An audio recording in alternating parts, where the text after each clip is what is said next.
അതാ തളർവാദം എന്ന് പറയുന്ന ഏറ്റവും വലിയ അക്കാലത്തെ ഏറ്റവും വലിയ രോഗം പിടിപെടുകയാണ്. അതാ ഹോസ്പിറ്റലുകളിലേക്ക് കൊണ്ടുപോകുമ്പോ ഡോക്ടർമാർ മുഴുവനും കൈയൊഴിഞ്ഞു, മരുന്നുകൾ പ്രതികരിക്കുന്നില്ല. ഇനി ഈ രോഗം കുറയുകയില്ലെന്ന് ഡോക്ടർമാർ പറയുമ്പോ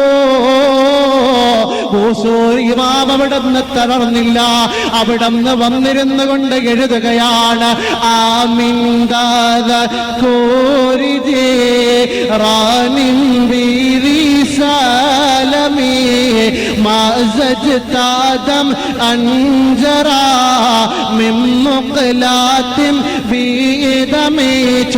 മൗലായ دائما أبدا على حبيبك خير الخلق كلهم എന്ന് തുടങ്ങുന്ന മനോഹരമായ ബുർദ എവിടെ നിന്ന് എഴുതാൻ തുടങ്ങുകയാണ്.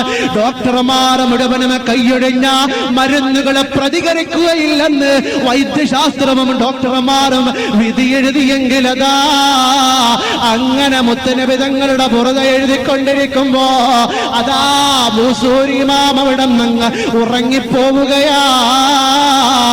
ആ സമയത്ത് അല്ലാഹുവിന്റെ റസൂൽ സ്വപ്നത്തിൽ വന്നുകൊണ്ട് ആ ബൂസൂരി ഇമാമിന്റെ ശരീരമാസകലനം അങ്ങ് തടവുകയാ.